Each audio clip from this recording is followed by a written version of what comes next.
All right. All right, we're live. We're live. Let me get my stuff together here. All right. Ah. All right, man. We're here. We're here at 7:10 out here on the West Coast. Whoa, turn that down a little taste. Let everybody get on in the room. Let me let everybody know on the gram that we are indeed live and in effect right now. And glad to have y'all tuning in on this beautiful Sunday evening. Ladies and gentlemen, I'm glad you guys are tuning in. Everybody come on in the room. Let me give people a little chance to come on in and hold on. Let me let the gram know real quick. Hope you guys had a very prosperous and progressive week this week, working, handling your business. Hope you've been successful in your endeavors. Hope that you've been positive. Hope that you have challenged the system of white supremacy to try to replace it with the system of justice. All right, so we're good to go. We are good to go. All right? All right, we good. We good. We're ready to get busy. How's everybody doing, man? I'm here. First of all, I hope you guys have Hidden Colors 5. I hope all of you have your Hidden Colors 5 DVDs. My shirt says Prince. Shout out to the legend, Prince. It's a Prince shirt. Got to give it up for Prince. I'm a big fan of Prince. So giving it up for Prince today. I feel some Prince energy. Shout out to Cincinnati. I know I've been talking a little rough about Cincinnati, but really about the hood rats there. But I got a lot of love for Cincinnati. Everybody, I'm going to need you to hit that like button. Y'all see that thumbs up button right there? While you're coming on in here, everybody hit that thumbs up button right now. Hit that thumbs up button and then hit that subscribe button. Let everybody know you in the house. Let's make this thing real. No, I'm non-denominational. People asking me about my religious beliefs. I only got one religious belief, and that's melanology. That's the study and the praise of melanin and the praise of Ogun. That's my religion. My religion is black empowerment. That is my religion. That is the God that I praise, the God that wants me to be empowered as a black person to replace systematic white supremacy with the system of justice. That's the God that I worship. That's the kind of God that works for me. Yeah? So you can call him anything you want to call him. As long as that energy and that spirit wants to see me empowered. And let's get into religion for a minute. Let's get into it. That's a very good question, because let me tell you something. We're going to have to respect the gods of the universe, because do you think the universal God would want you to be subjected to a demonic system such as white supremacy? You're not supposed to bow down to white supremacy. You're not supposed to be okay with white supremacy. That's an evil, deceptive system because it's built on lies. White supremacy, that's all they do is really lie and deceive. So do you think there's a God that would want you to bow down to that? No, I think the Most High allowed the evil system of white supremacy, because understand, if you're going to have a God system, you're also going to have, by necessity, an evil system in order to play off of each other. It's yin and yang. Right now, we're overtaken by an evil system. You understand? That's why these white supremacists, many of them are not, many of these white supremacist Nazis, many of them are Satanists. Many of these white supremacists are big time Satanists. They get into the occult and Satanism and all that stuff. You dig? So would your God want you to be subjected to an evil demonic system that punishes you and kills you based on race? Nah. No. Not at all. And see, the problem is we have this system of white supremacy. Nobody's challenging it like they should. We challenge it. We challenge it up to a point. And that's what we're going to talk about tonight. There's some people who challenge white supremacy, but we need to find out who's challenging this system up to a certain point. They'll challenge it until a certain point, and then they start backing up and splaining. And that's the problem. You understand? But that's my religion. My religion is the religion that wants to rid the planet of the system of white supremacy. And that should be your religion. And you should practice it every single day. You understand? Because see, when people talk about religion, you can talk about being Christian this, Christian that, but this is what we have as far as religion. We got stuff like this. Ladies and gentlemen, I know y'all seen the video of Pastor Wilson. This is Pastor Wilson. I cannot show the video for obvious purposes, but this is just a screenshot, and even that's altered. I can't even show you what Pastor Wilson is licking down there. But when it comes to religion, see, this is what we have, because a lot of people use religion as a form of cowardice.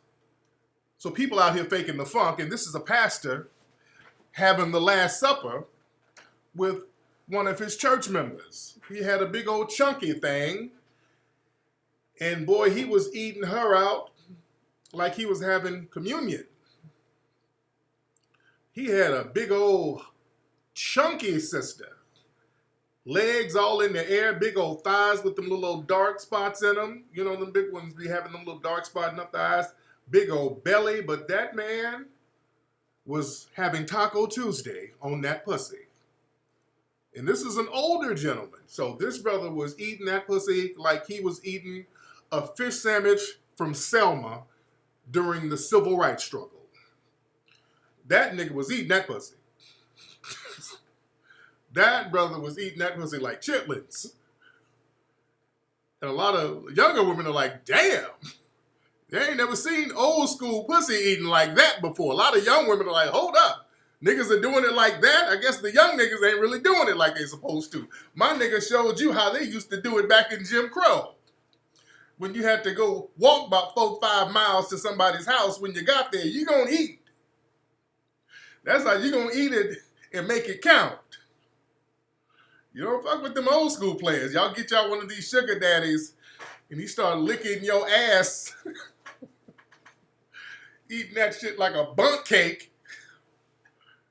My God. Pops was getting it.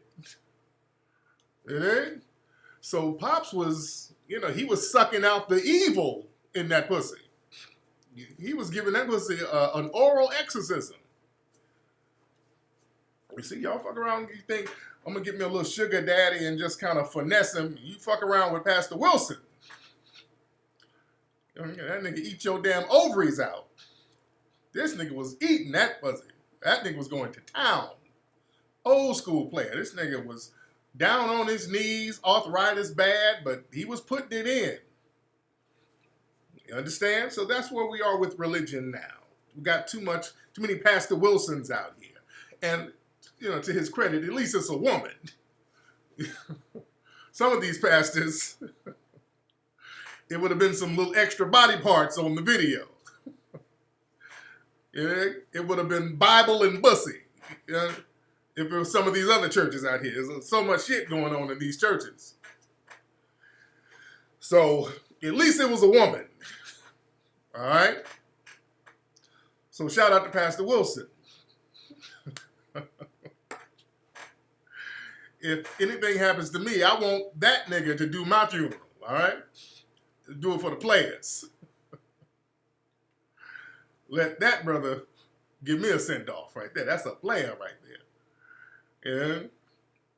But anyway, I digress. Ladies and gentlemen, I need y'all to hit that like button.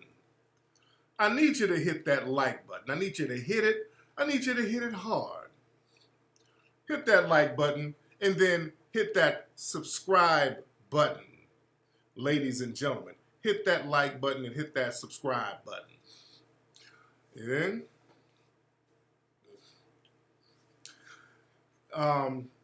anyway, what else we gonna get into? Let's get into some stuff. What I want to talk about, I'm going to talk about the Lee Merritts of the world. Lee Merritt had some words for me today because I've been on Lee Merritt's neck. So he came out scratching and fighting today. He thought he would come after me today. Because I've been on Lee Merritt's neck, as everybody has, because Lee Merritt, the lawyer down there in Texas, Lee Merritt, for a long time, people have looked at him as an ambulance chaser. Shout out to Professor Black Truth. I think he was one of the first people to call out Lee Merritt. He called him Sleaze Merritt. He called him out a year ago because Lee Merritt was online talking about, he was representing one of the women who accused R. Kelly, and I think that woman was fraudulent. And then Lee Merritt was running around here talking about black society has a rape culture, which is a lie. And when you tell lies like that, that really puts a target on the backs of black people. That's a damn lie. Black society in America, not only we do not have a rape culture, we do not have a pedophile culture. I'm going to say that again. As a matter of fact, we're the only culture on the planet. We don't have a systematic pedophile or rape culture. We don't have that. Let's be clear. See, when you say there's a culture, that means there's a system of it that's approved by several people and protected by several people, and it's a network maintained by several people. When you say there's a culture, we don't have that shit. We don't have a rape culture. Other people do. You can go to their societies and you can ask around where to get a child, and they'll let you know.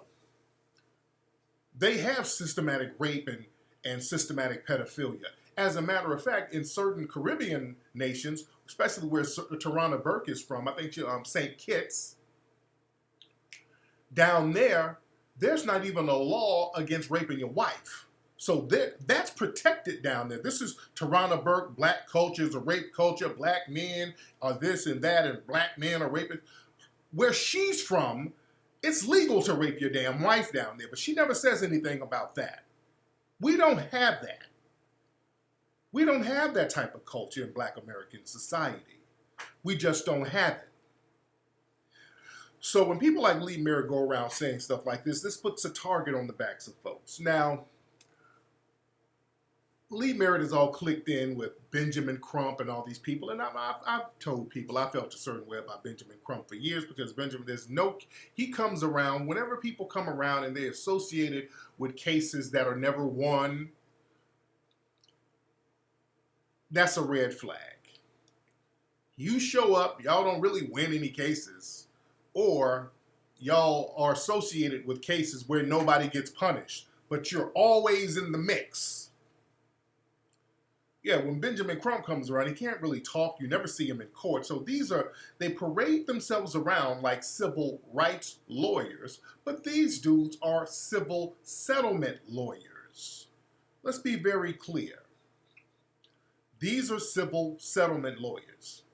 Now, Lee Merritt overplayed his card with the Botham Jean Amber Geiger case. We saw Lee Merritt's get down. And for a long time, I'm cool with Lee Merritt. Lee Merritt and I had a very respectful communication with each other. We were very respectful to each other. I had no problem with Lee. But let me say this. I don't care how cool I am with you. If you start doing things that is detrimental to black American society, when you do things that's going to put a target on black Americans' backs and you're getting a little something out of it, I'm no longer cool with you. I'm letting everybody know this. If you're a friend of mine and we cool and we've chopped it up, but you do some little sucker shit that's going to put a target on black people collectively, I'm cool with you. Isaiah Washington, a great example. I don't rock with that dude. I'm not playing this game where we're going to use black outrage just to get a little personal bag while you're putting everybody in jeopardy. Now, everybody can make money. We're supposed to do business, and we're supposed to create an economic base, but not at the expense of the safety of black society. Let's be clear. I like to see black folks get their paper, but when you get your paper at the expense of the safety of black society, then you are an enemy of black society. It's just that simple. Lee Merritt, and we're just going to have to be honest, Lee Merritt and Benjamin Crump, these dudes are ambulance chasers. What they do, they go behind the scenes with these police chiefs and these DAs, and they cut little deals. They get everybody riled up. Everybody's riled up. Lee Merritt goes out there, he'll tell a few lies and get everybody riled up, and then go behind the scene and negotiate a deal, and then come back out and everybody's hugging and forgiving. They go on a hugging and forgiveness tour. You're putting a target on people's backs when you do that. Lee Merritt did that with the Amber Geiger case. All that hugging and forgiving and finessing and all these little GoFundMes, and then he started the Botham Jean Foundation. And understand, Lee Merritt gets this little cut out of all that stuff. Let's be clear. What they do, when you notice whenever somebody gets shot, the next day Lee Merritt or Crump is right there. The minute somebody gets shot, the next day there is Lee Merritt and Benjamin Crump. So they go chase these folks and do these pro bono deals. They say, hey, I'm Benjamin Crump. I'm Lee Merritt. You see me on TV with Tamir Rice and Trayvon Martin and all that. Well, I'm going to represent your case for free. I'm going to do it pro bono because black folks ain't got money like that. So they go in there and say, I'm going to do it for free. I'm going to represent you for free. So black folks are like, shit, I ain't got nothing to lose. My family member got shot and I'm sitting here. And what we're going to do, we're going to get you $500,000. Now, we're going to get our 40% out of it. Yeah? Yes, Jamil, if you want to donate that, hit the Cash App below, sir. You'll be much obliged. But yeah, what they do, they cut these little deals. They're not civil rights lawyers. They're civil settlement lawyers. So they represent the family, get everybody riled up, and then go cut these little behind-the-door deals. That's why almost every time, all the people they represent, they end up talking about forgive and forgive this and forgive that, and nobody really gets punished. The race soldiers don't get punished like that, or if they do get punished, it's a slap on the wrist. So with the Amber Geiger case, we saw what happened. Botham Jean's brother was out there talking about, I forgive you and I want to hug you. They were doing all this horse and pony show in the courtroom. Lee Merritt tried to play dumb. Lee Merritt tried to play dumb and act like he didn't know Botham Jean's brother was going to do that. And let me tell you something about Lee Merritt. Lee Merritt is a pathological liar. Lee Merritt is a pathological liar. That nigga will lie like it's nothing. Because we've confronted him about this, and people listen to me, and everybody's been on his neck. So he'll hop in my mentions. Hey, Tariq, no, I didn't know that Botham Jean's brother was going to do all that. Yes, you did. That dude did that under the instructions of you, Lee. He was instructed to do that by you, Lee. Well, it was just the brother. You notice his mama wasn't talking about forgiveness. None of the other family was talking about forgiveness. This is what Lee Merritt is telling me. I said, Lee, I got receipts on the mom running around talking about forgiveness. Right when you guys started representing her, she was talking about forgiveness early on. I'm showing articles. I mean, I got receipts, Lee. I'm like, wow. I'm like, Lee, you're a bad liar. I mean, the receipts are there and you still lying. And Lee, the dad was up here forgiving and talking about he wants to be Amber Geiger's friend. So it wasn't just the brother. The whole family was doing this, Lee. What are you talking about? Well, I didn't know the brother. I mean, that took me by surprise. I said, Lee, You were on a forgiveness tour with this man. You were on Dr. Phil. You and Crump. Y'all sitting on Dr. Phil. This dude is talking the same forgiveness crap. And y'all sitting there right there with him. What are you talking about, Lee? He was talking about forgiveness and y'all sitting there, you sitting there with your head down, getting as much face time as you can get. Hold on one second. Let me see something. Let me see something. Because I didn't even watch the whole interview. It was so disgusting to see the forgiveness tour. Where is it? Okay, there it is. Let me show a clip of it. Hold on one second. Let me show a clip of it. Because I haven't even seen the whole thing. I'm just going to show a little piece of it, not the whole thing. I'll just show a little piece of it. Y'all bear with me one second. Okay. Let me get this ad off this thing. All right. When the sentence came out, this is murder. She could get 5 to 99 years. They asked for 28. She got 10. How did you feel about the sentence? Well, this one shocked me. That did shock you? Yeah, this one shocked me. Yeah. Oh, Never please. expected it to be so low. Yes. I felt the same way. It should have been about 25 to 28. We all know you go to the courthouse to get legal. All they bullshit now. How about you? I expected more, and 24. A little bit. Yeah. How about you? I expected more, and 25 was the number I had in my head. But when I consider, no matter what the sentence, it wouldn't bring my son back. So my aim is... Hold on. This is a white, blonde-haired, blue-eyed police officer, and Botham obviously is a black man. Did that play into this? I think it did. You think so? Yes. How so?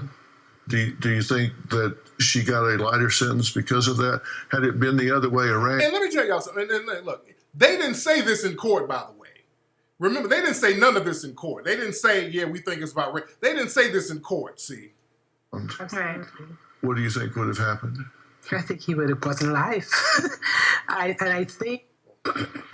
thought that the jury was made up of more women than men. So I believe we have that tendency as women to be more sympathetic, especially to our own. She was a woman as well. Oh, Lord. Okay, Lord.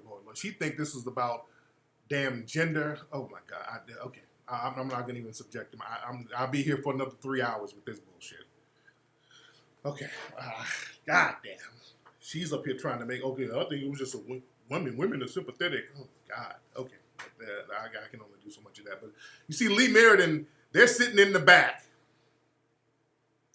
They're sitting right there in the back. Now the sister's like, well, yeah, I think race was a factor. You didn't say that in court. When it mattered in court, it was all about love and forgiveness and Christian and Jesus. You did? But the point is, I'm not going to be here all night. I get my blood pressure up with this shit. But Lee Merritt was just going on a tour. They were on a forgiveness tour. They were pretty much saying the same thing. I don't want to I got to find the whole clip, but whatever. But they were doing the whole forgiveness tour. And Lee Merritt, well, I didn't want to turn my back on my client and all this old stuff. So we let Lee know at that time with the Botham John case, Lee, you guys doing that stupid ass horse and pony show, and he basically admitted, yeah, I try to get my clients to play up the pain and suffering for a bigger settlement. He admitted that. He went on and admitted it. So we're like, Lee, you playing up for a big settlement and all that, at the expense of punishing these race soldiers and them getting light sentences, man, you putting a target on everybody's back. You really putting a target on folks' backs. And sure enough, right after this trial, 2 more high-profile shootings in the same area. Do y'all think it's a coincidence? Directly after this trial, there are 2 more high-profile shootings directly after the goddamn trial. We knew this was going to happen, doing all this damn hugging and forgiving. You don't do that. You're sending a message to all the white supremacists, hey, we'll shoot these niggas and it's going to be a slap on the wrist. These scared niggas that we got in place, they're going to cape for us. Lee Merritt is on our side. Let's be real. Lee Merritt is on their side. They go back here and do these little deals with Lee Merritt. Lee Merritt is their guy. That's controlled opposition. See, Lee Merritt go out there and talk tough about the cops, just like with Amber, with Botham Jean's mother. In the courtroom, it's all forgive and love and forgive and Christian. And then you get out there and do a press conference. Now you talking, well, I want to see some police oversight. I want to see some investigation in the police. So no. Y'all ain't playing that damn game. Y'all not playing that game. And Lee Merritt and those guys, they orchestrate this stuff. They orchestrate all this stuff. Lee Merritt is their guy. That's controlled opposition. You better understand warfare. Lee Merritt to go out here and talk a little bit against the police. Yeah, the police, man, we need police oversight. Man, these police are horrible, man. We're going to have to do something about it. We need some justice. And then he goes with the chief of police, has a little meeting, and then his client comes out on the coon train because they done gave him some little jive-ass settlement. And not even a lot of money. You can buy coons off real cheap. But this is the con people like Lee Merritt and those guys have been running. So we've been calling Lee Merritt out because, again, the brother Joshua Brown got killed immediately. And Lee Merritt lied about something, too. Lee Merritt did another thing. Lee Merritt came out talking about Joshua Brown got shot in the chest and mouth. And everybody was like, oh, damn, man, that was just in the message. Joshua Brown, he didn't get shot in the chest and mouth. He got shot in the abdomen. So Lee Merritt is out here just lying, getting people riled up so he can go represent the family and get another settlement. Now our sister, Tatiana Jefferson, she got killed in her home by another race soldier out there in the same area. So immediately, same play. Lee Merritt is right out there on the finesse train. He's right out there early. He's chasing the ambulance. So this one kind of backfired on Lee Merritt a little bit. So Lee Merritt comes out. He's representing the family. And the problem is Tatiana Jefferson's father, Marquise Jefferson, this brother's a rider. This brother ain't on that coon shit. That brother did an interview, and that brother said, look, I want justice for my daughter. I ain't with no forgiving. I ain't hugging nobody. That dad came out early saying, I ain't hugging nobody. The dad is on code, strong foundational Black American dad. I think he's foundational Black American. He has the spirit of foundational Black American. But that dad was like, nah, ain't no hugging for me. I don't need no money. I'll pay for the funeral. So the Lee Merritts and the Crumbs, they don't want talk like that. So the dad ain't on the coon train. The dad ain't on the finesse train. The dad is on code. So Lee Merritt comes out with a press conference with some other members of the family. And they did something very despicable. And I talked about this on my broadcast this week. They did a press conference where the family tried to say the dad wasn't the real dad. I mean, this was like, what the hell are you talking about? And this was the aunt, Tatiana Jefferson's aunt, who raised her a little bit, who partially raised her. Now this is the aunt right here. This is the aunt, and they did this real strange press conference that confused a lot of people. Like, what the hell are y'all talking about? What difference does it make if this man is not her real dad or whatever? They have the same last name. They have the same last name. So what difference does this thing make? But listen to this. This is the press conference here. Hold on. Hello, everyone. And there's Lee right there. There's the first face you see, Lee. He's getting his camera time. My name is Benita Body. I am Tatiana's aunt and Yolanda Carr's, Tay's mother, oldest sister. I'm speaking on her behalf today because she could not be here. As you have heard, her health is declining. And I've heard of the allegations of Mr. Marquise Jefferson, is what I want to address, claiming to be her biological father, which he is not, nor has he ever had legal custody of her. We have not, as a family, heard from Mr. Jefferson, and if he cares to reach out to us, we would be more than happy to address his concerns. And I want you to know that the GoFundMe page, that is family approved to Tay's legal family. And I thank everyone for their outreach, for their giving, and for the love that they have. Okay. So they got a GoFundMe under Lee Merritt's name, by the way. They got a GoFundMe under Lee Merritt's name. All right? The GoFundMe is under Lee Merritt's name. And they done raised they've raised $250,000, around that right now. So this woman, that's the aunt, by the way. And this is strange. We're trying to see what's up with this race soldier. Now, the race soldier's been arrested and released already. They gave him a low bail. So instead of focusing on what we're going to do about this race soldier, they're trying to finesse the bag. They're trying to make sure the dad don't mess the bag up. See, Lee Merritt, you're going to get called out for this, bro. You're going to have to get called out for this type of stuff. You're going to have to get called out for this type of messy garbage that you got going on. You understand?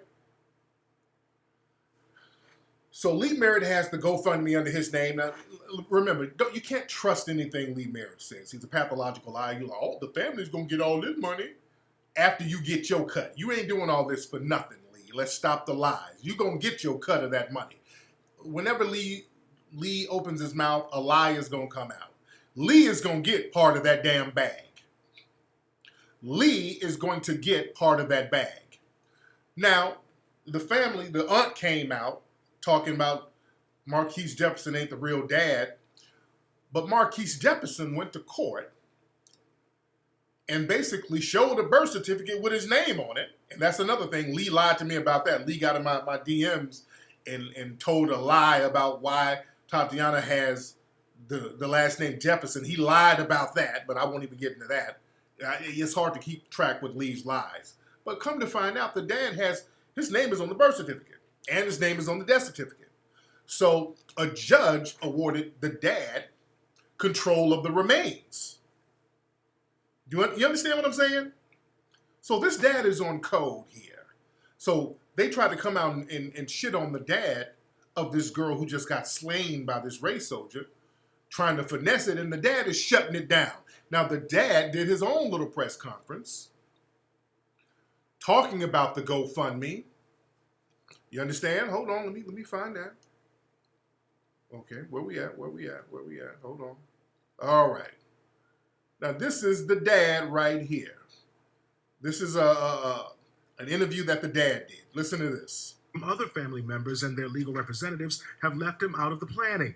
He says red flags also went up when he discovered a GoFundMe account in his daughter's name. That GoFundMe went from $10,000 to $50,000 to $75,000. Bruce Carter is a spokesman for Mr. Jefferson. He says the grieving father went to the courts on Friday asking for a temporary restraining order, giving him control of his daughter's remains, her funeral, and burial. A Dallas County judge signed that order late Friday afternoon. Jefferson held a press conference announcing he's not authorizing the funeral other family members planned Saturday at the Potter's House, Dallas. He's holding his own service next week. When you raise money for a specific purpose, and that money is not needed, I believe that you're defrauding the... They're talking about Lee right now. Remember, the GoFundMe is under Lee Merritt's name. Hold on. This is it. Let me show y'all something before I... This is the GoFundMe right here, okay? This is the GoFundMe. All right? Hold on. That's the GoFundMe right there. Hold on. And that's Lee Merritt. Lee Merritt is controlling the GoFundMe. So they're talking about Lee Merritt, okay? See, Lee does a lot of shit and then try to hide his hand. No, he's right there in the mix. So this is money that Lee Merritt is controlling right now. Let's be very clear, okay? Now let me go back to this. All right? You're defrauding the not needed. I believe that you're defrauding... Let me take it back. Let me take it back. Saturday at the Potter's House, Dallas. He's holding his own service next week. When you raise money for a specific purpose, and that money is not needed, I believe that you're defrauding the people who are weakened at heart that wants to do something. Jefferson claims he told Tatiana's relatives money wasn't needed for the funeral because he had an insurance policy to cover that. Boom! Did y'all catch that? They don't even need the money. The dad is like, we don't need the money. Listen. Jefferson claims he told Tatiana's relatives money wasn't needed for the funeral because he had an insurance policy to cover that. David Hemp from other family members. Boom! So this dad is hella on code. The dad is on code. The dad is like, we don't need no damn Lee Merritt. We don't need to finesse nobody. We got insurance. The funeral is paid for. We got insurance. I'm trying to punish this dude who killed my daughter. The dad is shutting down the Lee Merritt finesse train. We don't need no money. That's my daughter. And I got proof. The court just gave me custody of all the remains. We got insurance, so I don't need no goddamn Lee Merritt and his finesse train. That dad is on code. That's how we supposed to be. See, the problem is these Lee Merritts pop in and try to muddy the waters with bullshit. And that messy ass aunt. And I've been hearing stuff about that aunt. By the way, that aunt Lee, about your client. I know you're watching, Lee. Why don't you tell everybody about that little insurance fraud that your client allegedly did some years back when she tried to claim some insurance for Tatiana when she wasn't taking care of her. There was a couple of insurance claims that were fraudulent by that aunt that I've been hearing on the streets allegedly. Ooh, don't make me pull some receipts, but I've been hearing, I'll just say allegedly. Allegedly, that aunt tried to pull a little insurance fraud some years back with the Tatiana because that aunt was taking care of a Tatiana, but there were some years when she wasn't, and she was still filing some insurance claims trying to run a little finesse. Boy, we'll pull receipts on your client. Your client, that family out here bucking their eyes. We'll pull some receipts on them too.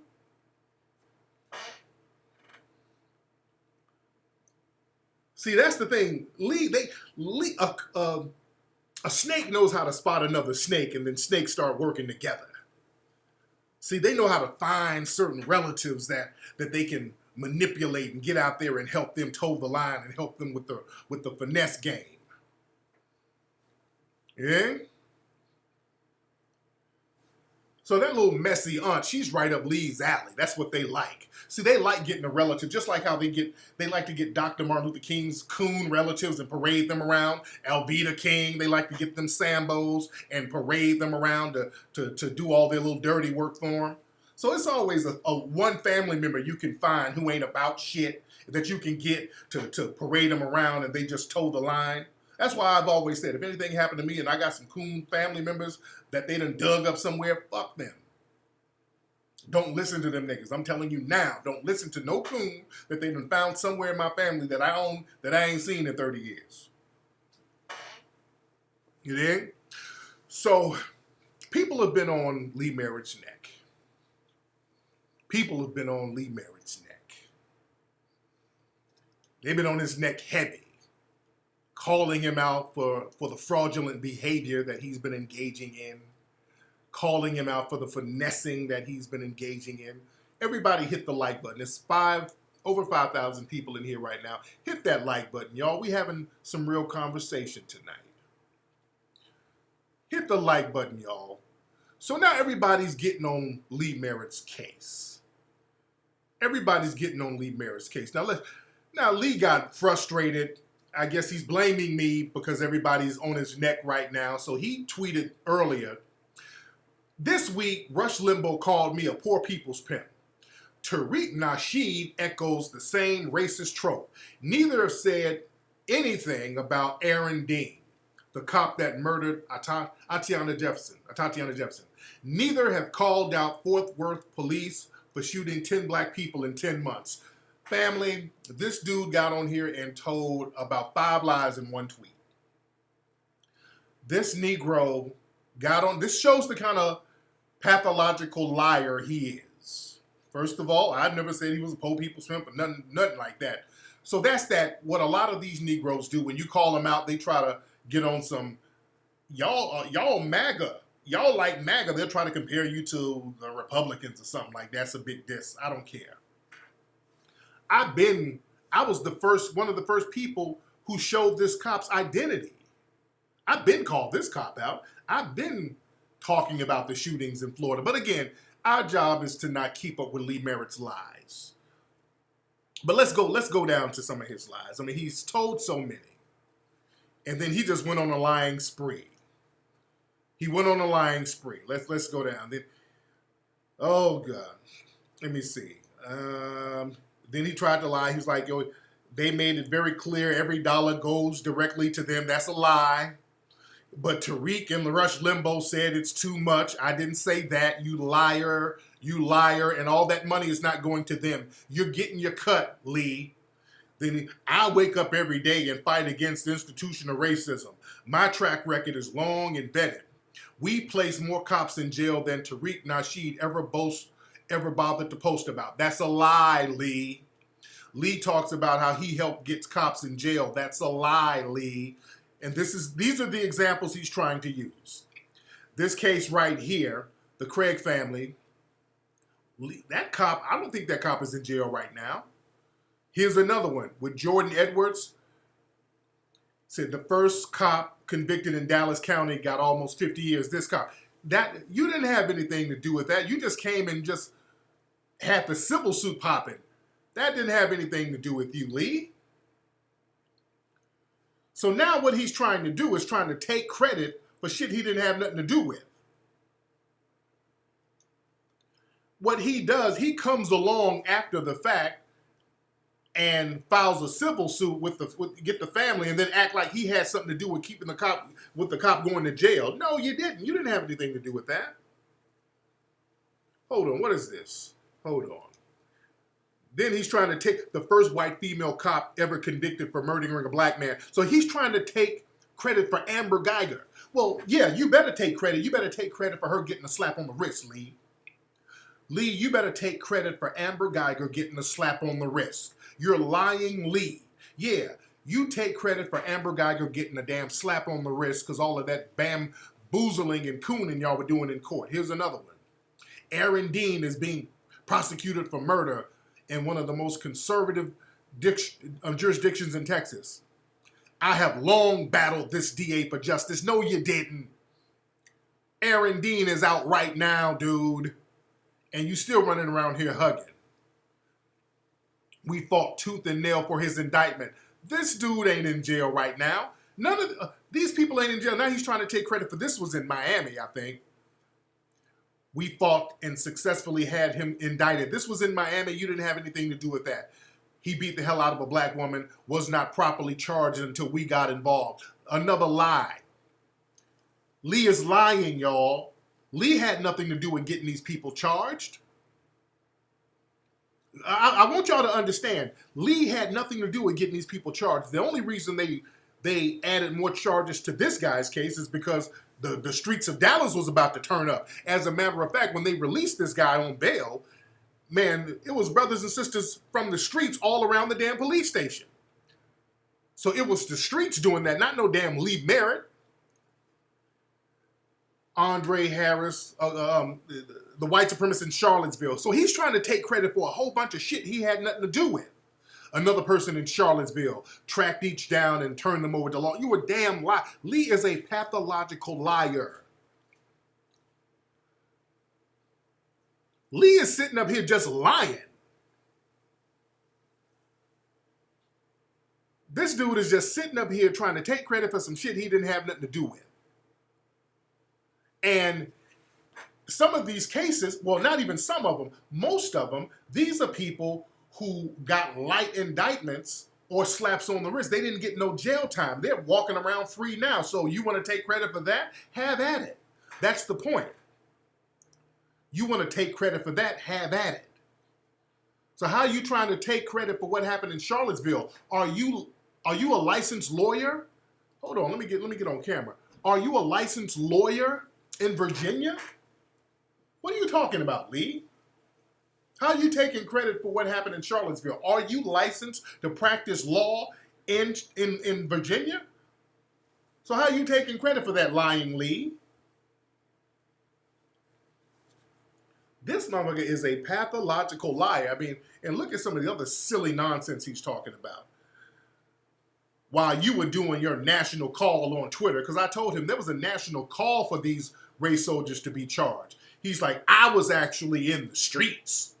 I bought the sister a gun, and we both got our gun license together. A license to carry together. What's up, son? I was in meetings with the police chief and the DA. And that's the point, lying Lee. What's up, TJ? That's the point, Lee. You in there with your little tight chopper suit on. What, you taking videos at a gun range? What that mean? What's up, T? Oh, your mama's getting frustrated. Come here, T. Say hi to everybody. Come here and say hi.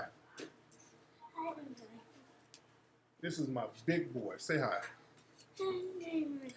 What's up, boy? Where's mommy? What's up, Siri? Y'all got your mama frustrated? Y'all got... Does that scare you? Hold on. Sorry about that. What's up, Mateo? Come here and say hi. Come say hi to everybody. Why they got you frustrated, baby? What's up, Mateo? You didn't want to get out the car, Mateo? What's up, Mateo? Say hi. Say hi. Did you watch Power? I didn't watch it yet. We'll watch it when I'm done. Say hi, Mateo. Where'd you go, Mateo? I go to Uncle's house. You at your uncle's house? Was the dog there? No, the dog grabbed me. You bit him? The dog bit you? No. He was playing with him. He got scared because the dog fell on him. Oh, you got scared of the dog, Mateo? You didn't? You see your face? What happened to you? Yeah. Say hi. Say hi, guys. Hi, guys. You got scared of the dog, Mateo? Did you have fun at Uncle's house? Yeah. No? The dog grabbed me. The dog grabbed you? Scratch me. And scratched you? Where did he scratch you? Put this sword down. Where did he scratch you? He grabbed my face. He scratched your face. Did he scratch your face? Let me see. Did you say bad dog? Yeah. Good. All right, y'all go in the house. I'll be in a minute. Well, Mateo looks tired. I mean, Siri looks tired. He was asleep. Oh, okay. Okay, say bye. Say bye. Bye, guys. Bye, guys. What's on this one? Okay. Y'all tearing myself up. Get them. Okay, they tearing up Come on, stuff. Dub. Sorry, guys. Come on, key. All right. Oh. We meet on a bad day. Come on, DJ. Chrissy was. Come on. All right. I'll be in. All right, Mateo. Stop it. Come on. Hold the door. No. Okay, don't get the crisp. No. Leave that, Mateo. Leave the walrus. Put the walrus down. No, I'll read the word. Then get the walrus from him. Tail. Get the walrus. They got Herpy Hotep walrus. They try to play with Crispy and the walrus. Tell them to put the walrus down. Y'all fuck with my comedy skits. And he's like, hi, everybody.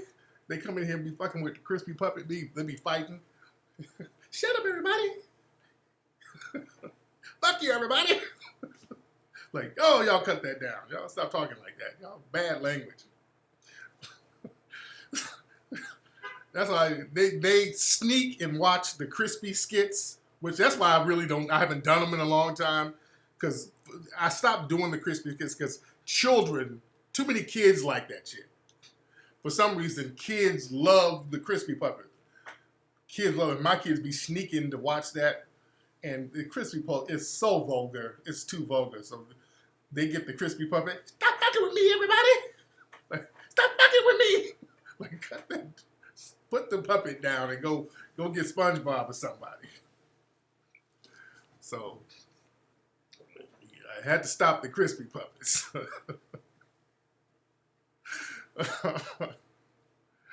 Well, so now they done got the Herpy Hotep Walrus, and I don't want them to, chew the tusk off of it. So. I'm a descendant! I'm a descendant! Oh, God. But anyway. All right. So like I'm saying, what's up? Shout out to Tuscaloosa, Alabama. That's my old stomping grounds. Country ass Tuscaloosa. When I lived in Birmingham, I used to have me a couple of breezies out there in Tuscaloosa. Yes, I did. So like I said, we were calling Lee Merritt out like, look, dude, a lot of these folks you talking about, a lot of these people ain't never been charged or they got a slap on the wrist. So you want to take credit for these people getting slaps on the wrist and these people not getting charged at all. We'll have at it.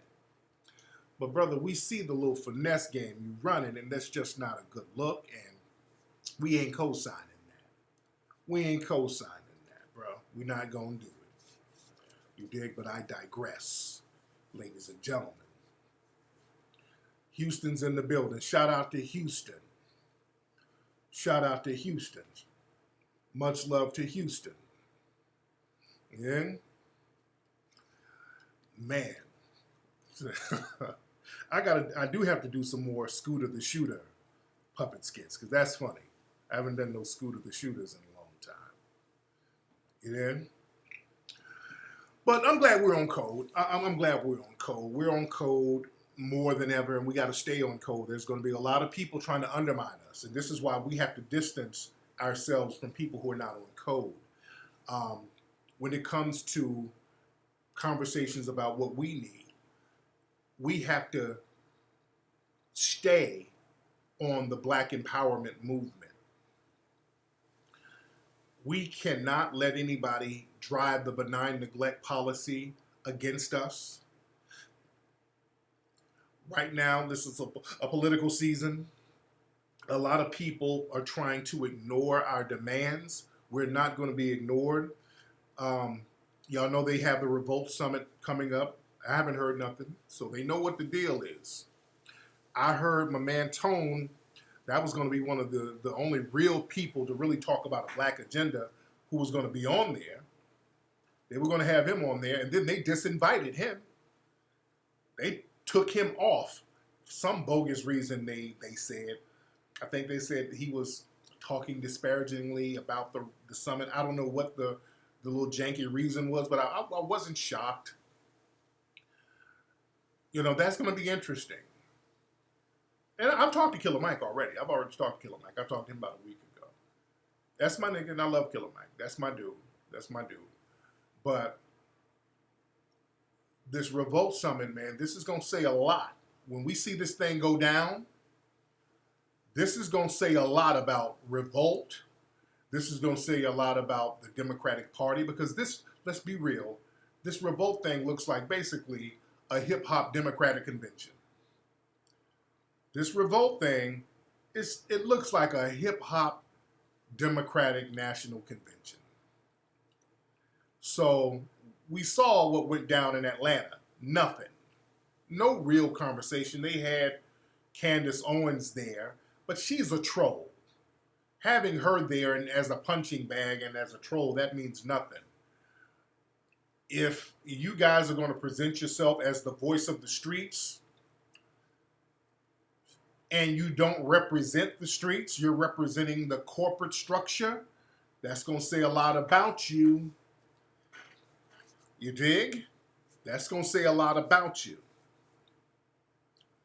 That's going to say a lot. And there's some of us out here in LA who's representing what the streets is talking about. We're representing things from a neutral standpoint. I don't have any commitment to any party. So the narrative that I bring, it's going to be a real thorough narrative because I don't have any commitment to anybody. Whoever's bringing the heat, that's who I want to get down with. Whoever's going to be down with Black empowerment. You dig? This summit is going to say a lot about revolt. Let's be very clear. This summit is going to say a lot about revolt. We're going to see how this thing goes down. Revolt, and I know some of you guys are watching. This is going to say a lot about revolt.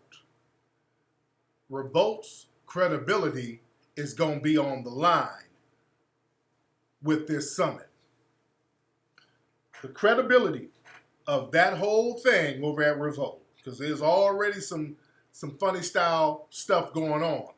The summit is going to be next week, and you look at the makeup of the people who's going to be there, there's already a lot of red flags about it. No, Killer Mike is cool. That's a personal friend of mine. No, me and Killer Mike are cool. I disagree with some of the political things. I disagree, but Mike is a solid dude. That's my dude. But, my man, this is going to say a lot about that summit and Revolt. I'm thinking about doing it. I'm still thinking about doing a foundational Black American conference, which is going to be the real deal. That's going to be the real deal. I'm thinking about doing it in Atlanta. If I do it, it's definitely going to be in Atlanta. I love Atlanta. I love Atlanta. And that's easy for everybody to get to. Everybody can get to Atlanta. So I'm thinking about doing a Foundation of Black American conference so that we can have a real discussion. Now, they did an ADOS conference, which was great. They had a great discussion there, and that we should continue that. We'll do a real one. We'll do a real grassroots one. You dig? So, that's that. So let's not be fooled by people claiming something is grassroots and it's not really grassroots. Let's not be fooled by that. Because sometimes certain things are born out of necessity. A lot of things are born out of necessity. You know, that's how a lot of movements pop off. Certain things are created because of a lack of something. It's creation by compensation.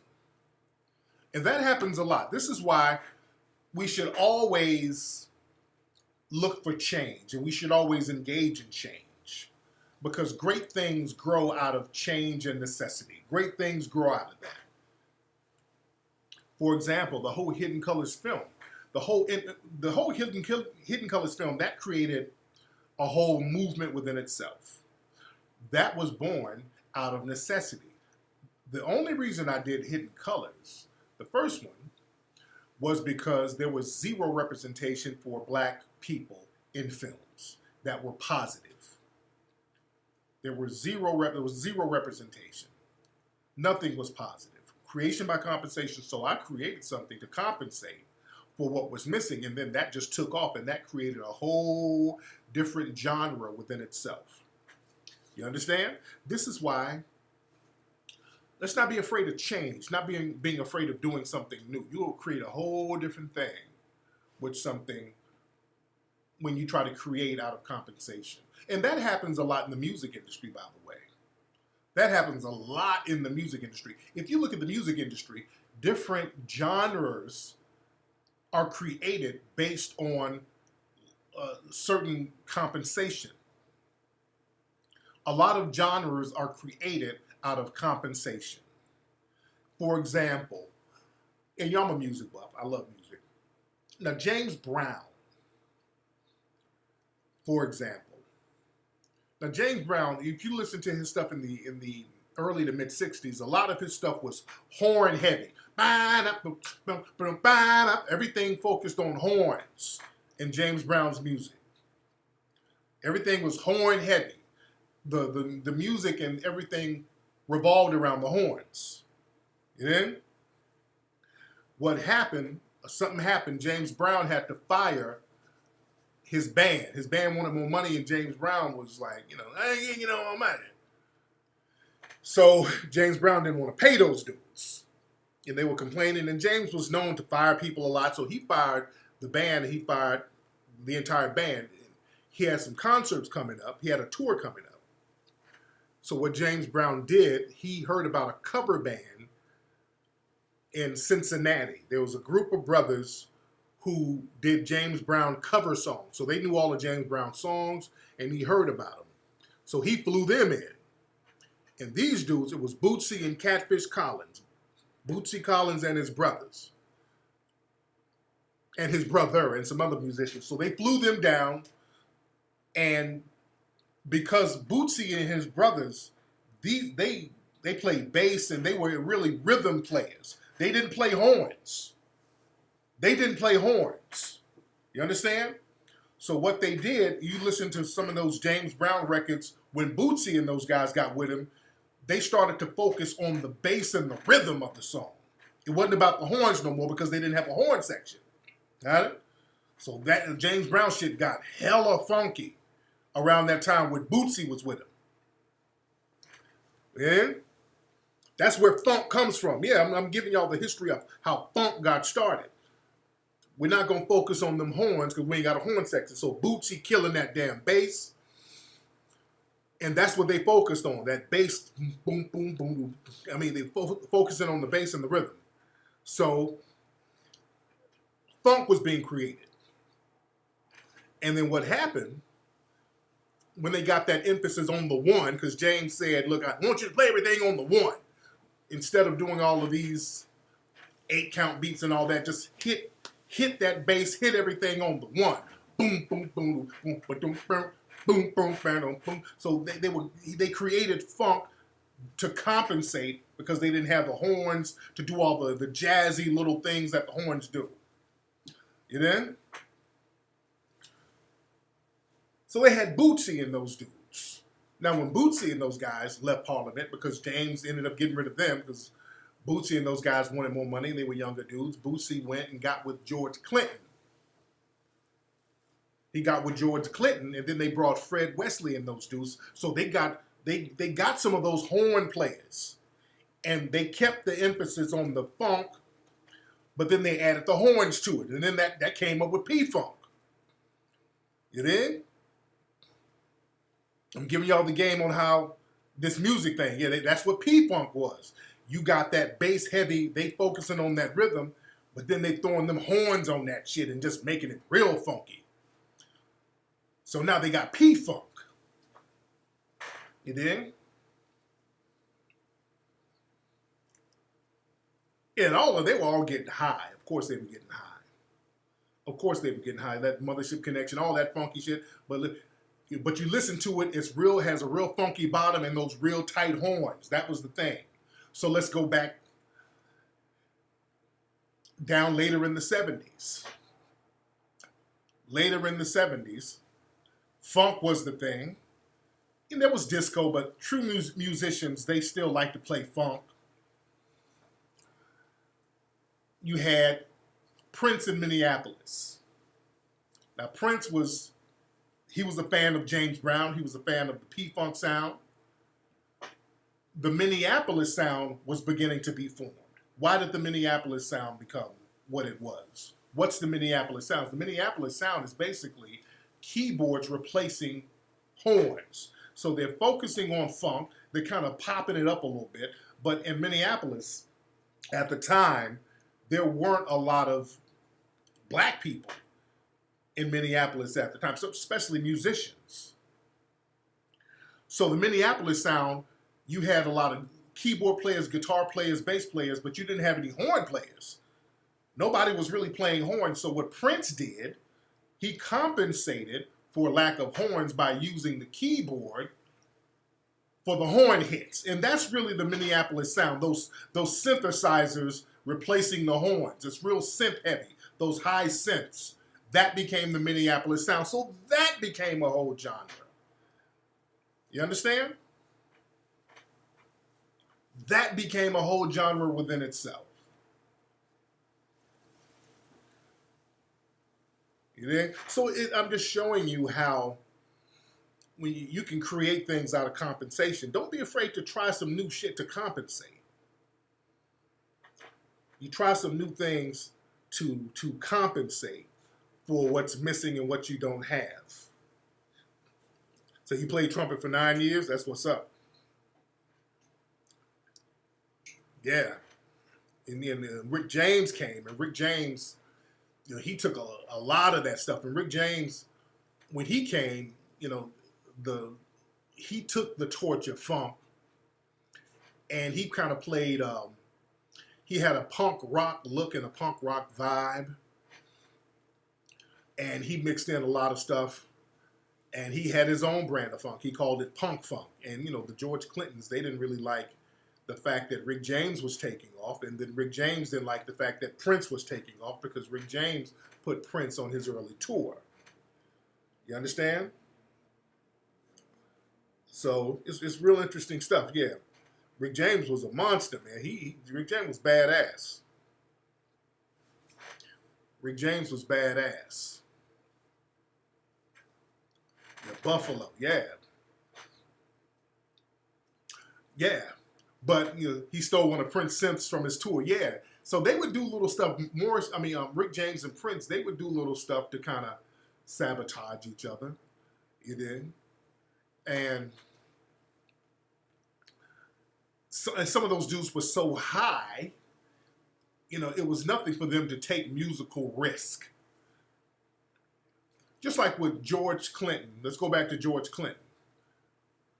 Because George Clinton, and people shouldn't get high, but the thing is, sometimes when those guys were getting so high, it was nothing for them to try some new shit, to try a new sound. You know, they were so high, they didn't give a fuck. So they would try new stuff, even by mistake. For example, George Clinton, in 1981 or 82, when he went to record the song Atomic Dog, the song Atomic Dog is a very unique record, and he recorded the record. It was an accident. When you hear the song Atomic Dog, you hear the drums going backwards in that song. Zoom, zoom, shop, zoom, zoom, shop, zoom, zoom, shop. When you hear Atomic Dog, I don't want to play it now because I'll get a copyright strike. But on the song Atomic Dog, the drum track is going backwards. Now that was unique. Nobody was doing a record with the drums going backwards. It was going in reverse. And the thing is, he did that by accident. He went in there, he was on crack. He went in the studio, George Clinton was high on crack, and he told the guy to press, you know, let's record, let's do the song.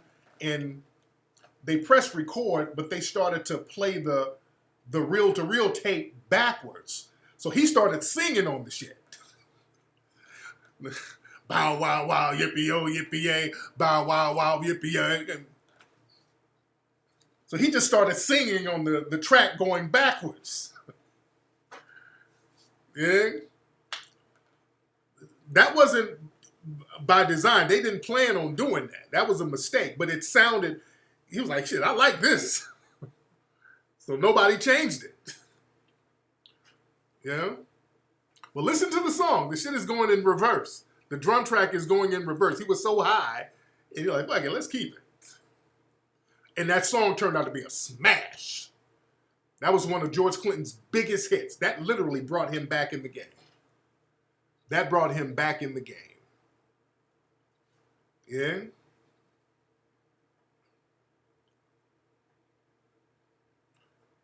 You put that song on now, that thing still pops off. Yeah. Yeah, a lot of hit records were made by accident. Yeah, there were a lot of hit records made by accident. And I talked about that before, how a lot of times, and I was talking about this on my broadcast, how what they would do in the UK, they would remix, or they would get a black studio singer from America and have them sing in the studio. Or what they would do, some producers will put something together and have the background singer sing it. and then kind of form a fake group around it. The group Change, which is basically Luther Vandross, that was some Italian producers. They put together this funky music, and they would have background singers singing it. So the group Change wasn't a real group. There's a lot of records like that. You know, then they had Luther Vandross record in the Glow of Love and a whole bunch of other fly-ass songs. Another song, another group was a group called the Tom Tom Club. For some of these people who are old enough to remember this stuff, they had a song called The Genius of Love, which is a huge song. But they weren't really a real group. So a lot of these producers from overseas would just kind of get our shit, get some people to sing, and then it'll pop off. And then they'll try to form a fake group around it. So what happened in the 80s, you never saw these groups. They'll have a record out and they'll just make up a name for a group. And you never actually saw the group. You never saw the band. Yeah, the Tom Tom Club, that's not a real group. Yeah, The Genius of Love, that's a classic song. Classic song. But it's not a real group. So what they started doing in the late 80s and the early 90s, they started making these songs with these fake groups. So they were like, well, shit, these songs are taking off. We need a video. These songs are blowing the hell up, but it's not a real group. It's just us producers, and we done got some background singers to sing.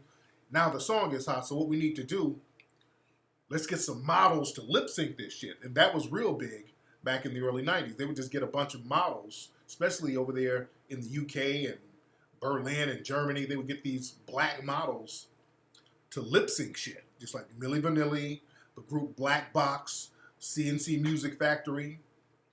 Yeah, New Shoes, that's not a real group. That's not a real group either. We used to play all those joints, turn to New York. Yeah. Yeah, they would have our sister Martha Wash singing all that stuff, singing all those background vocals, and that sister can sing her ass off. Yeah, man, there's a lot of those songs from the early 90s. They would get people like Martha Wash to sing and get some black model from the UK or Africa somewhere to lip sync it in the video. Yeah.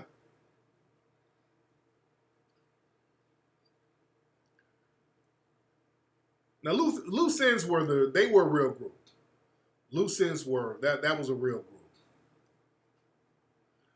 And another thing, what's that song? There's a group called Foxy. They had a song called Get Off, a real hot song. Basically, that was the background singers singing that song. And then they got a bunch of gay white dudes to front the group. You know? Yeah, Loose Ends was a real group. Soul to Soul was a real group too. Yeah. But yeah, a lot of stuff, a lot of things you'd be surprised at how some things are accidental, but because it's different, it's not the norm, it will work.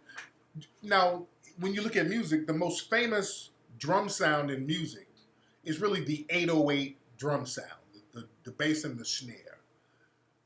The 808 drum machine is the most powerful, the 808 sound.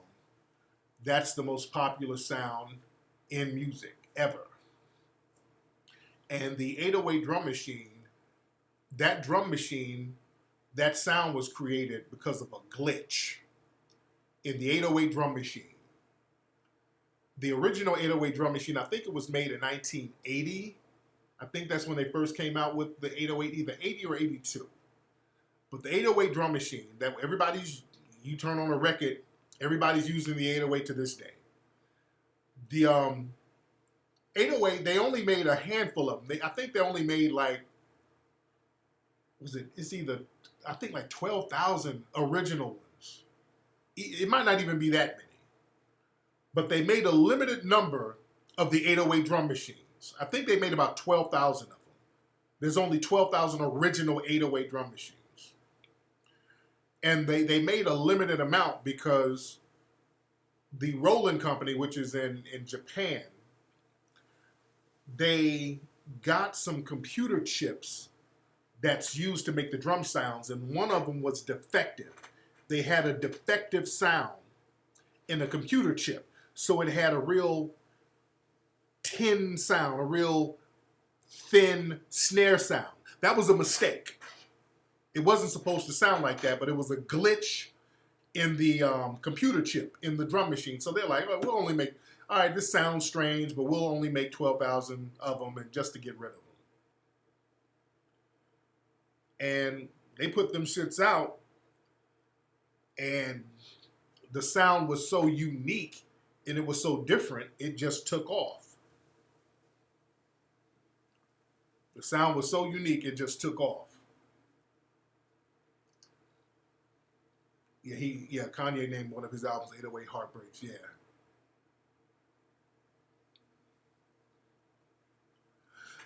Excuse me.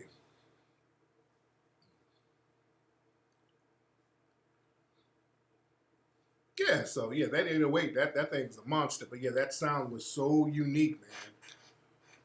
So we're discussing that. We're just showing you how change and mistakes, what you think is a mistake, can alter history when you use it to your advantage. That's what we're talking about. We're talking about not being afraid to do something new, not being afraid to do something unique, not being afraid to do something innovative. Because a lot of things are born out of compensation. A lot of things are born out of mistake. So we're giving the history on that. That's why I want y'all to understand that. Yeah? Yeah, most records out here now are 808s. Most records out here now are 808s. Yeah, no mistake in artist. Yeah, that's true. There's really no mistake in it. Yeah, you can be as unique as possible. Yeah, you can be as unique as possible. There's really no mistakes in it because, shit, beatboxing start popping on. They just start making the beats with their mouth. So, thinking outside the box. Yeah. Who all went to Taste of Soul this week out here in LA? They had Taste of Soul out here in LA, and I went out there for a quick minute, had a great time, chopping it up with the family out there. I love being out there, seeing all those different black businesses, those black vendors. I like to go out there to see who has something new popping off. There's a lot of fish places out here that I got to get down with. They had a lot of fish vendors. The thing is, some of those lines were long as hell. Some of them lines were long as hell. Yeah? Yeah, it was packed out there. It was jam-packed out there. Beautiful, man. I love being around all the brothers and sisters in LA.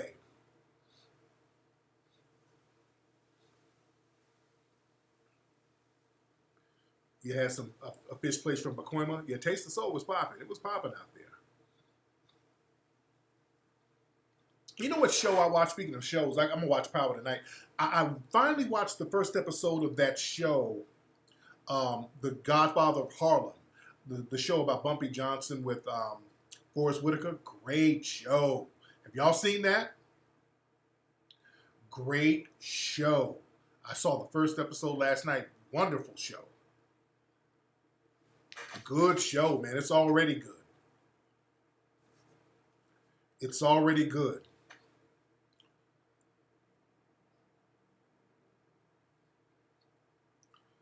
Yeah, man. It talked about this movie. Well, it's a show. It's a series.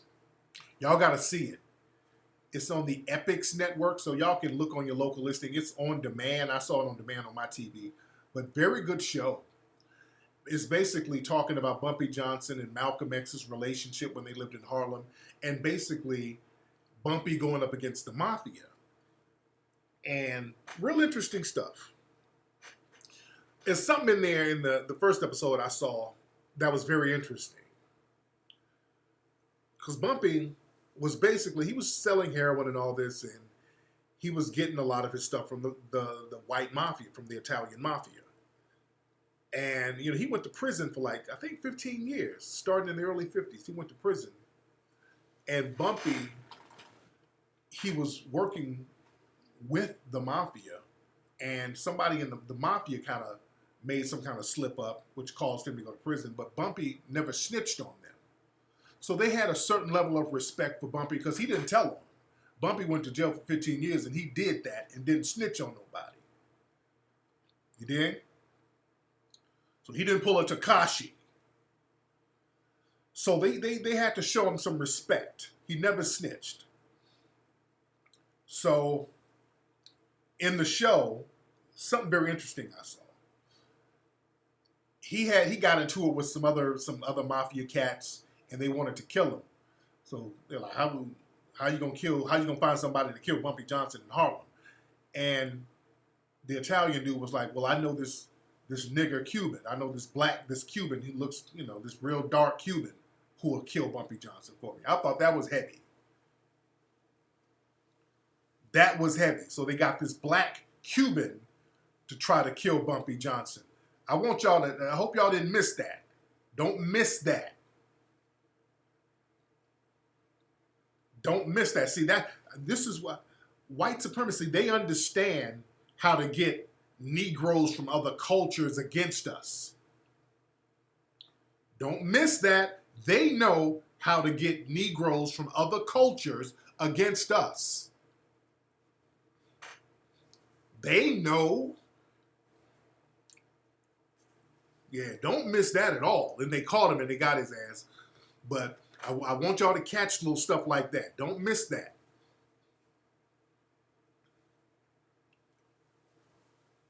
Because that's what was happening starting in the 60s. They would get immigrants, and I've been telling people this for the longest. A lot of the violence that we started to see in black society was coming from these Negro immigrants coming from different places. Not all of you, because I know a lot of immigrants be like, why are you beating up on us immigrants? I'm talking about the coons in your society. See, white people know what they did. See, we all kumbaya, bro. No, they knew how to get certain people to work against us. They knew it then and they know it now. That's why right now when they get the Tarana Burks and the Jamila Lemieux and all these people who come from immigrant backgrounds, they know who to get to work against us. And they knew you're not going to really get a black person in Harlem to kill Bumpy Johnson. Your whole family will get wiped out. But some immigrant who ain't got no family here, his family's in Cuba, and he can go dip back off in Cuba after he do something like this, that's the perfect candidate. See, they know. They know. You dig?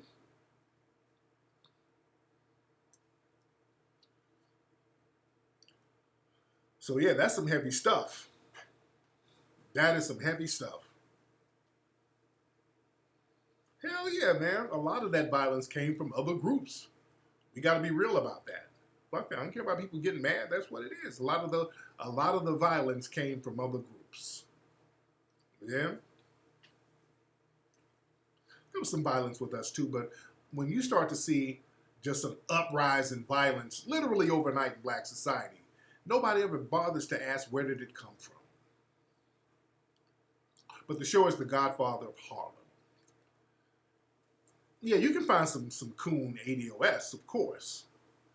But when you see certain levels of violence, when you see Tarana Burke start that type of cooning, when you see that, no, we can tell when somebody ain't us.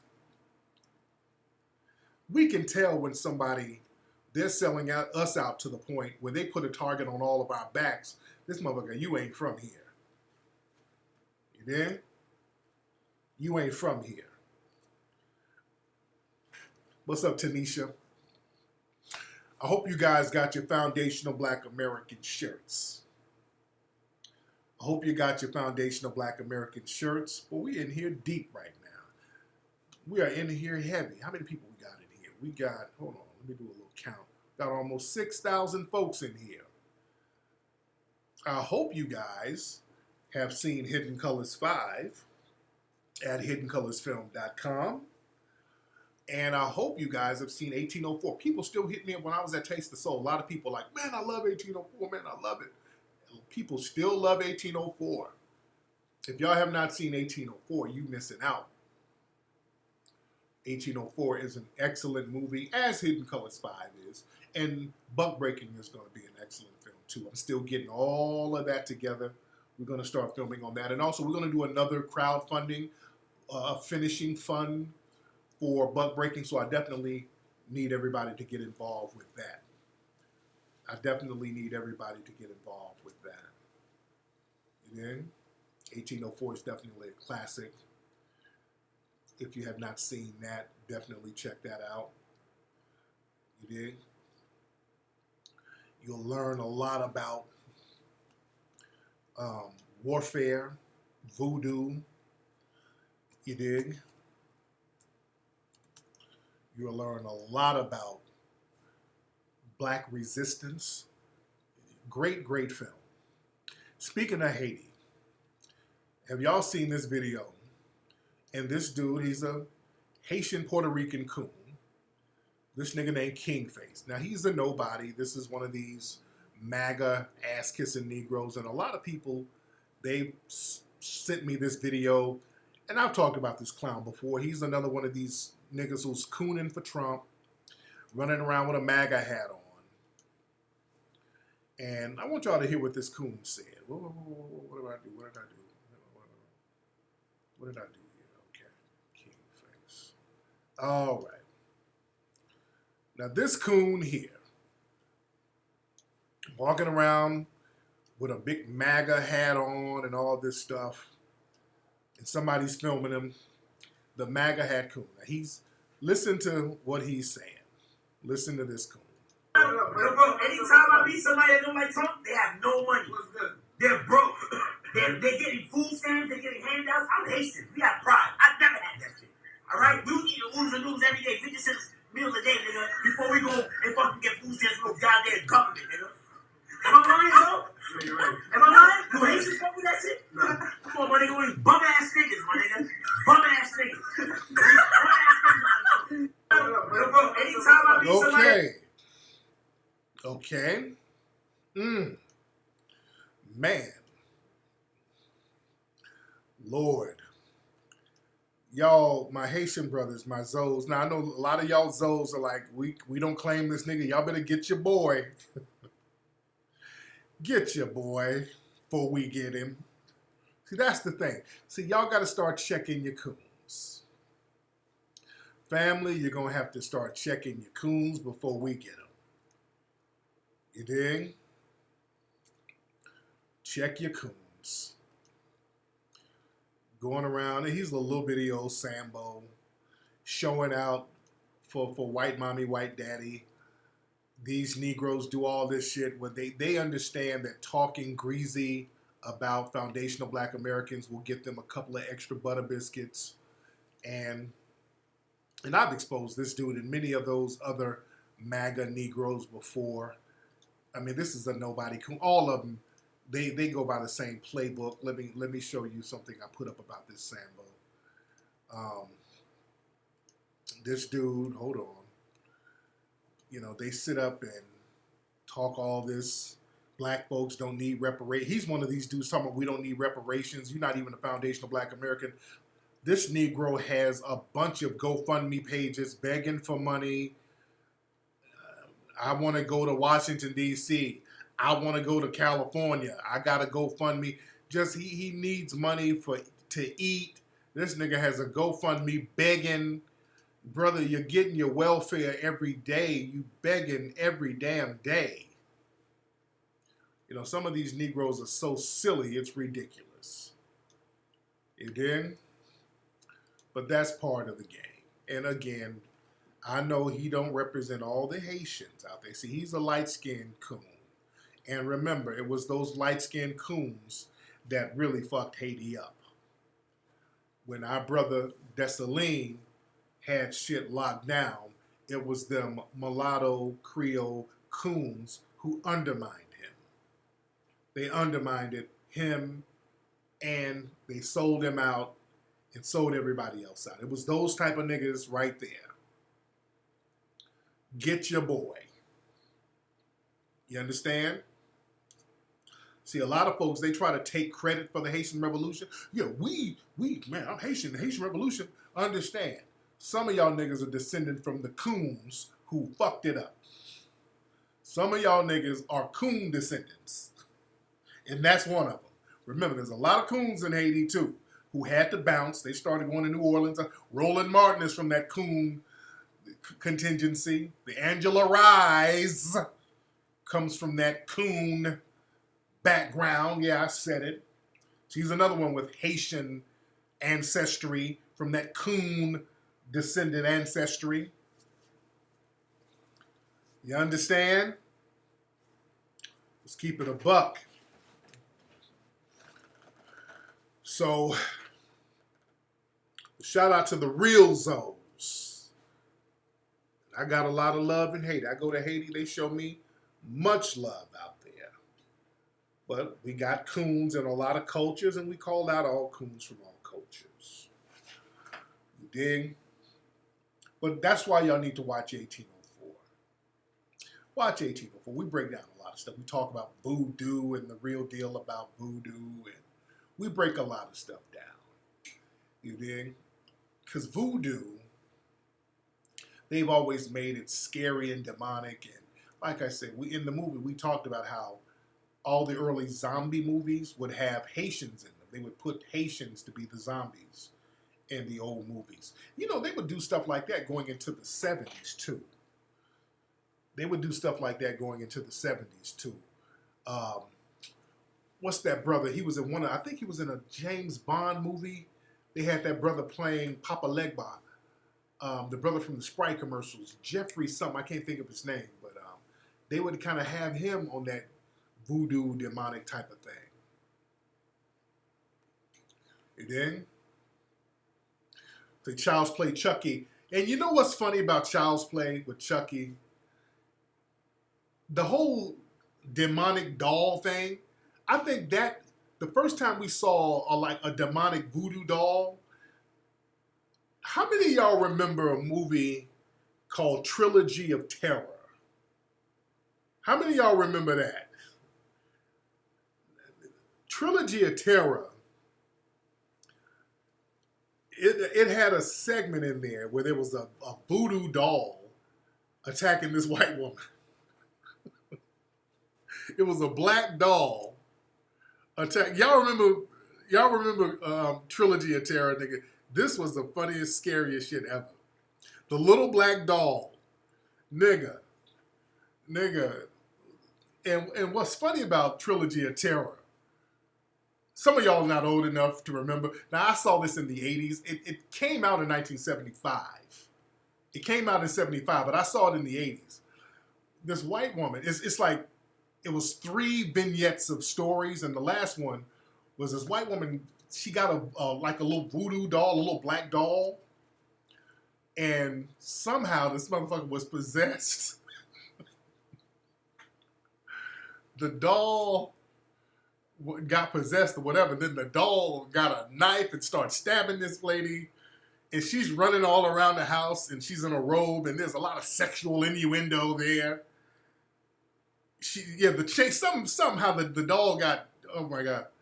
So she's running around, she's tripping all on furniture, doing all the white woman shit. Oh, God. So this little doll is stabbing the fuck out of her ass. And she's kicking it, and she's closing doors. This motherfucker opening the door. Nigga. And then what happened? She got the doll and then tried to drown the doll in a tub. Then this motherfucker popped up and his hair was wet like a little Jerry curl. That scene made me fall the fuck out. This motherfucker jumped up with this knife and started running at her ass, and then she threw the doll in an oven. Nigga. I'm like, what the hell?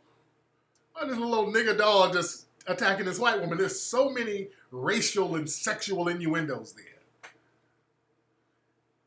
And she's doing all the white woman shit. Oh, God. Tripping over everything. And she put this motherfucker in the oven. First it bit her. She put it in a suitcase. Then this motherfucker started cutting the suitcase open. She's trying to grab the knife. Oh, God. Oh. And then she gonna open the damn suitcase. Like, like, lady, bitch, put the damn suitcase. Throw that shit out the window. You can't get rid of this little motherfucker. It's a little bitty dog whooping your ass. You can't get rid of his ass. So the dog jumps out the damn suitcase and bites her on the neck. Oh, God. Why are you doing this? So it's a lot of little sexual innuendo with this damn. Y'all gotta see. Oh, you know, let me get a clip of it. Hold on, because I think it's on YouTube. Yeah, let me show you this shit. Hold on. Hold on. Wait. Where we at? Hold on. Oh, wait. Hold on. The bulb probably just burnt out. Falling for no reason, and look at the sexual overtone. She's all in her robe. You about to see her coochie. I mean, she's falling all over the place. This little nigga doll is just going crazy. Hold on.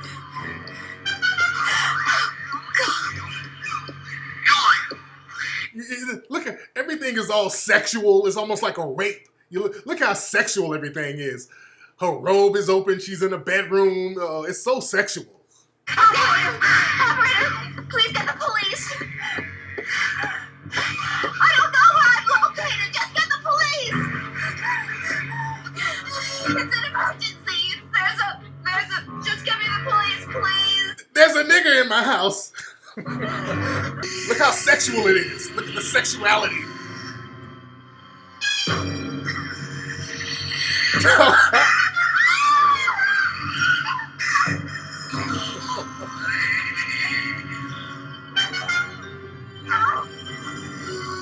Look at all the rape innuendo. Look at the sexual rape innuendo. It's just so sexy.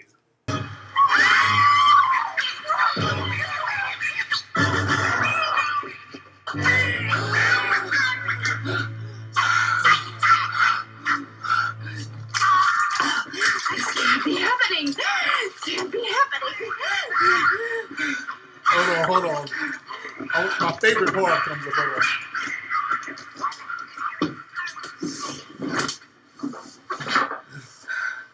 Lord. Uh-oh. But how this nigga be reaching the doors, though? How he reached the door?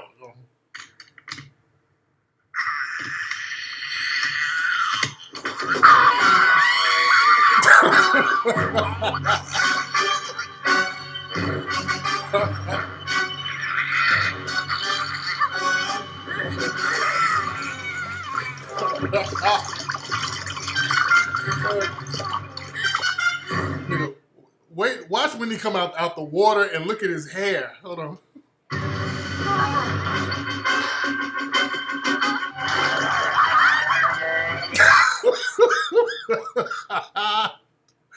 This motherfucker had a damn wet and wavy weave. Hold on. Wait.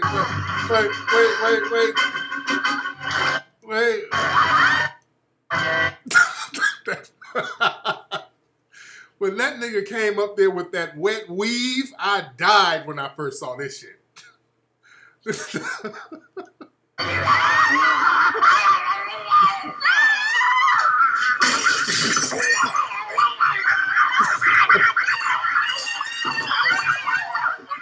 Lord. Oh, God.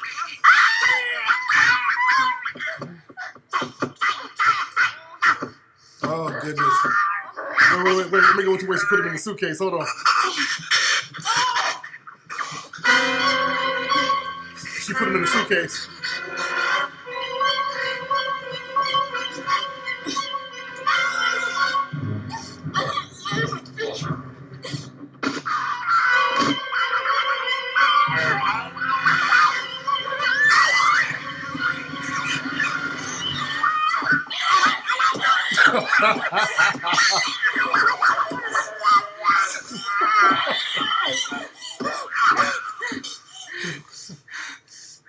Lord.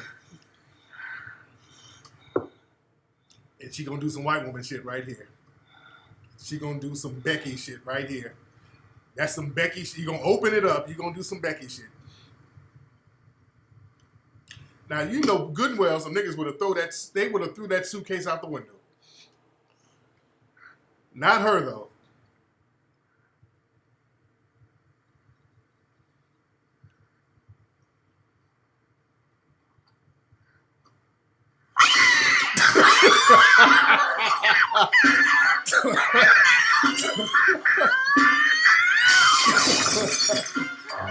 Okay, enough. Oh God, nigga, this shit is comedy. Dude. Oh God. I mean, they had her doing all the goofy white woman shit in this movie. Just all the stereotypes. Just falling down, looking in the suitcase. Oh my God. So, but look at the sexual overtones there. The message. This was in the 70s, so it's called the Trilogy of Terror. They're showing this sexual black rape threat. That was real big, the threat of white women being raped in the 70s. And that played on that. They were playing on that. So the white woman in her robe at home, and she got a black voodoo doll in there, and the doll is violent and rapey. Yeah, but the movie is the Trilogy of Terror. That's the movie. Man, that shit is hilarious. Yeah, man, that was the lick back then. Those sexual overtones, man. Yeah. It's funny when you get older and watch it. Now, you watch this shit as a kid, you tripping. But yeah, when you get older and watch this shit, it's something different. Yeah. But anyway, I'm gonna get out. I gotta watch Power tonight. I've been here for shit. A couple of hours chopping it up with you guys. Anyway, I need y'all to go to hiddencolorsfilm.com. Hiddencolorsfilm.com. At hiddencolorsfilm.com, you can get the foundational Black American shirts. At hiddencolorsfilm.com, you can stream Hidden Colors 5 tonight. You can watch that thing tonight, ladies and gentlemen. And y'all follow me on Instagram. Follow me on Instagram at Tariq Elite. See, Power's not coming on tonight? I thought it was coming on tonight. It didn't come on this week? Well, damn it, I got to watch the Bumpy Johnson joint then. Shit. Anyway, man, y'all go to hiddencolorsfilm.com. I'm going to